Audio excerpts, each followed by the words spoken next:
pada gagal ginjal pada anak.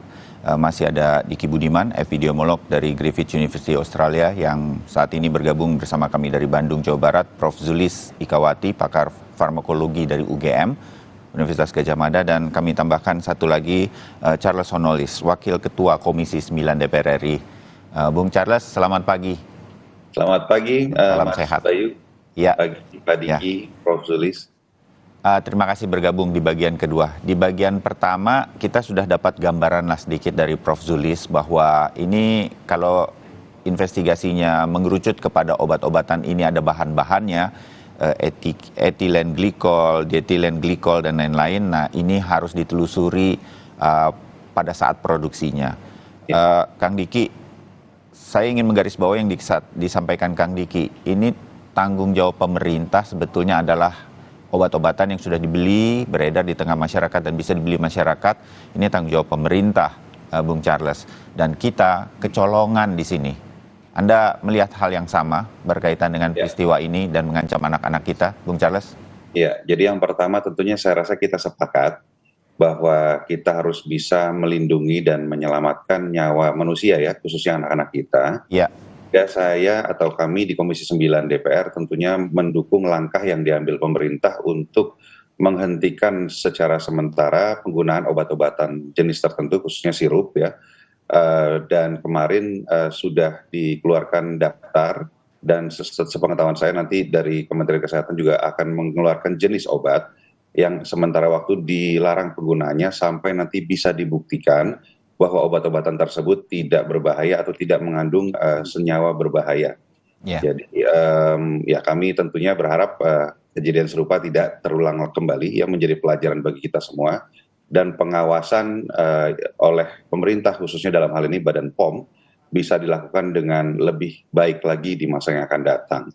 Nah terkait dengan bahan baku atau ini kan ada indikasi ya bahwa pencemaran kimia yang terjadi ini karena bisa saja karena adanya substitusi yang dilakukan oleh produsen terkait dengan bahan tertentu yang digunakan dalam membuat atau dalam produksi obat ya. Kalau kemarin kata Pak Menkes itu kan kemungkinan pelarut tersebut bisa saja ada substitusi yang digunakan. Nah, sebetulnya pemerintah harus bisa melakukan koordinasi dengan baik lintas lembaga, ya, misalnya Kementerian Kesehatan bisa dengan mudah ya melakukan koordinasi dengan Kementerian Perdagangan, dengan juga Bea Cukai untuk memastikan bahwa dalam beberapa bulan terakhir apakah ada perubahan impor jenis pelarut ya, atau maksud saya perubahan dari produsen lain di luar negeri. Nah ini kan bisa dicek dengan sangat mudah. Dari sini kita bisa tahu apakah ada substitusi pelarut yang dilakukan oleh produsen. Ini bisa ketahuan kok dengan sangat mudah. Jadi saya rasa koordinasi yang harus bisa dilakukan dengan lebih baik lagi antara lembaga di pemerintah. Nah Komisi 9 di DPR RI ini maksudnya Bung Charles, Komisi 9 juga dengan komisi-komisi yang lain, karena tadi Anda juga jelaskan sebelum kita memulai obrolan ini mengenai produsen obat mendapatkan bahan-bahannya itu ada Kementerian Perdagangan, Kementerian Perindustrian. Makanya Anda katakan coba dikoordinasi nih Kementerian Kesehatan, Kementerian Perdagangan, Perindustrian untuk mencari tahu di mana titiknya nih kejadian ini, kemudian akhirnya obatnya bisa kemudian mengakibatkan hal ini semua. Nah ini akan dikawal oleh DPR RI, Komisi 9, Komisi 6. Pasti, kami di Komisi 9 walaupun saat ini sedang masa reses, tapi secara informal kami sudah melakukan diskusi di internal Komisi 9 dengan teman-teman yang lain bahwa kami juga punya concern yang sangat besar terhadap isu ini, karena tentunya kami sangat prihatin dan sedih sekali melihat ratusan anak Indonesia menjadi korban gagal ginjal akut, dan tidak sedikit, hampir lebih dari setengah itu akhirnya meninggal dunia ya. Tentunya menjadi perhatian kami.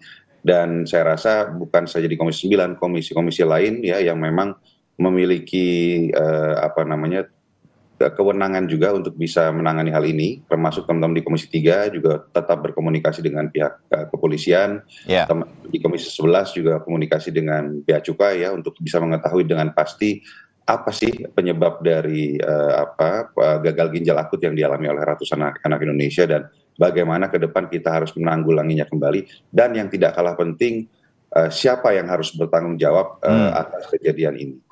Ya, saya simpan ini untuk di bagian akhir nanti kembali kepada Anda dan juga para narasumber yang lain. Tapi saya menyoroti dulu bagaimana agar ini tidak terjadi lagi. Prof. Zulis, kalau Anda bisa membayangkan ini produksinya dan segala macam begitu, bahan-bahannya, apa yang bisa Anda sampaikan berkaitan agar ini tidak terjadi lagi seperti ini?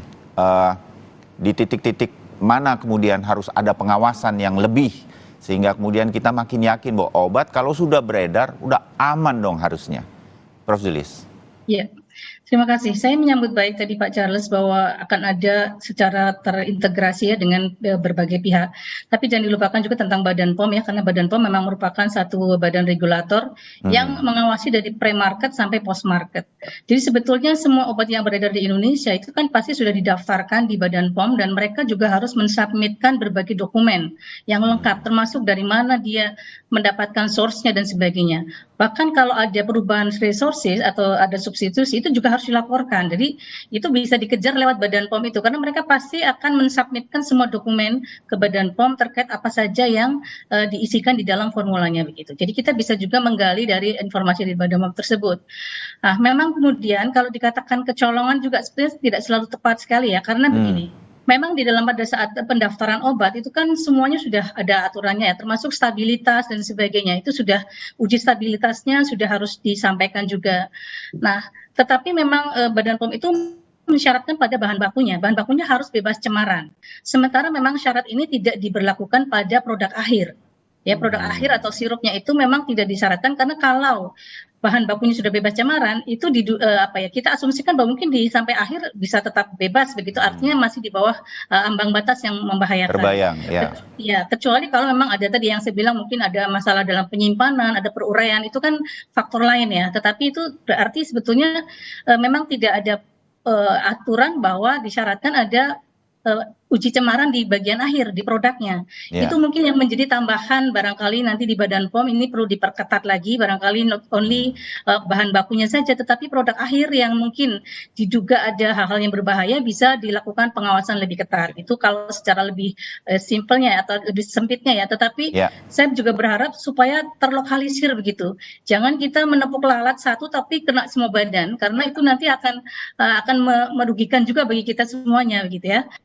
Sehingga kalau Badan POM sudah merilis beberapa obat yang dikatakan bahwa mengandung ambang batas yang lebih, maka kita fokuskan dulu di situ. Apakah benar ada substitusi begitu ya? Sementara yang sudah dikatakan tidak ada mengandung bahan-bahan baku yang seperti itu ya mungkin bisa tidak harus menjadi fokus dulu begitu. Kita kejar dulu yang memang ada kemungkinan cemaran tersebut. Saya kira mungkin itu akan lebih bijak. Baik, menjadi catatan yang penting dalam langkah-langkah yang harus segera dilakukan. Kang Diki, dalam penanganan ini yang sudah pemerintah lakukan, Anda pasti mengamatinya karena kebetulan pas lagi ada di Indonesia juga. Ada yang harus disoroti lagi agar ini bisa bukan hanya cepat, tapi juga efisien begitu. Saya agak secara pribadi begitu, aduh kok sampai ratusan sih begitu kasus-kasus ini muncul begitu. Tapi mungkin Anda punya amatan yang lain berkaitan dengan langkah-langkah pemerintah sampai saat ini, Kang Diki. Iya, kita memang apresiasi ya langkah pemerintah dengan pembatasan tadi, bahkan mendatangkan antidot, itu juga langkah yang kita tentu hargai karena ini penting banget ya penanganan. Tapi secara paralel ya, kita tahu bahwa bicara kembali kepada aspek ketahanan, keamanan, kesehatan, kemampuan kita kelihatan. Saya selalu mengatakan kecolongan, punten Bu Prof. Zulis dan Pak Charles, kecolongan dideteksi ya. Jadi health security itu deteksi awal penting ya. Jadi produk ternyata kita ada kelemahan. Karena itulah nanti opsi atau keluaran dari status KLB itu investigasinya adalah nanti ada rekomendasi perbaikan regulasi dan juga mungkin upaya pencegahan. Makanya status KLB penting Pak Charles. Nah, kemudian nanti dikatakanlah dalam produk ini kita harus melihat bahwa sistem kesehatan kita, layanan kesehatan, dokter praktek, bahkan bidan praktek itu sudah harus punya juga sistem alert gitu, bahwa kalau ada kasus begini dia harus segera notifikasi gitu. Karena itulah negara yang kuat ketahanan keamanan kesehatan kalau dia cepat mendeteksi. Seperti mohon maaf ya dengan prihatin tadi Pak Sofyan sampaikan saya bukan tapi sistem pelaporan kita itu harus segera bergerak baik karena pandemi menunjukkan surveillance kita lemah, deteksi dini kita lemah. Bicara deteksi dini ya termasuk yang masalah keracunan ini. Jadi nggak seperti yang tadi Mas Bayu sampaikan. Dari misalnya katakan sebetulnya Januari sudah mulai nih ya, bahkan 3 bulan lalu saya sebetulnya sudah dapat informasi itu, misalnya dari satu rumah sakit.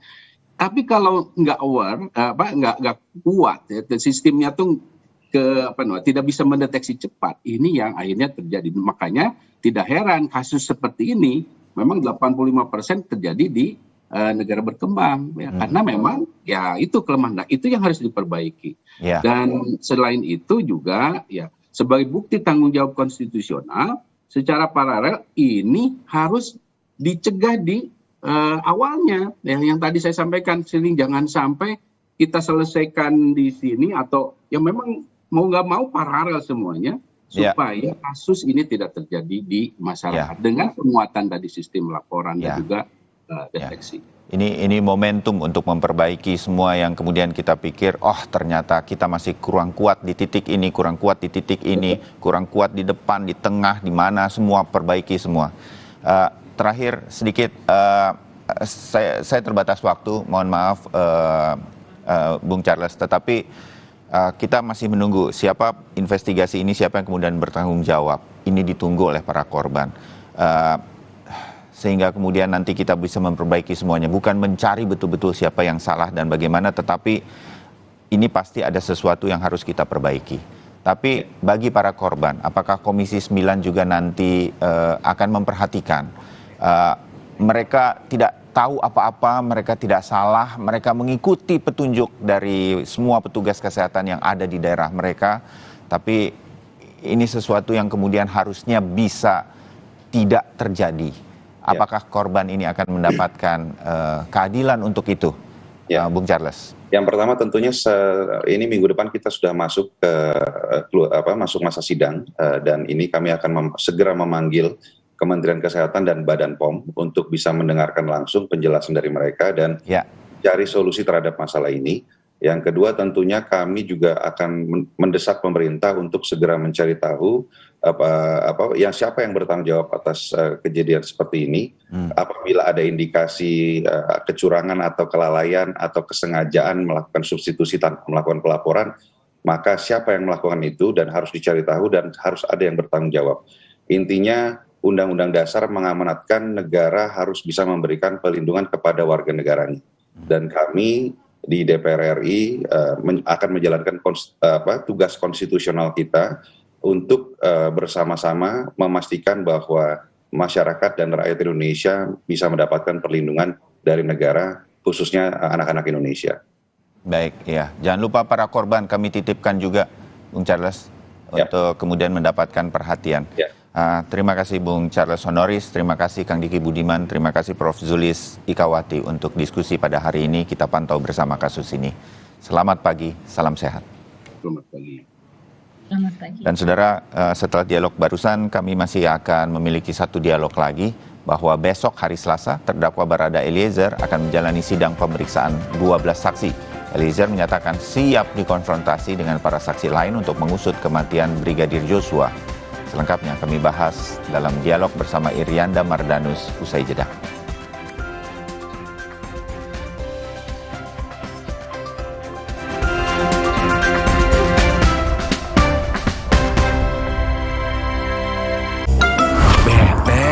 Bikin asik dengan limpahan keju di Cheese Island. Bikin terleleh-leleh kan? Nggak cuma itu, beli minum gratis appetizer. Pizza Hut selalu lebih bikin puas. Lezat litut ke baba. Dan badaca randang padang. Siap-siap inovasi rasa pertama di Indonesia. Penasaran? Tungguin ya. Ayah, ada yang seru nih. Oreo ulang tahun ke-110. Yuk tiup semua lilinnya. Cek Instagram Oreo Indonesia dan menangkan hadiahnya. Cobain juga Oreo rasa birthday cake baru. Kalau ada Indomie, kepikiran apa ya? Ya bikin warmindo aja. Dibikin jadi jajanan unik bisa loh. Kenapa enggak dibikin jadi yang keren? Bisa jadi sesuatu yang nyeni juga. Indomie, hidupkan inspirasimu.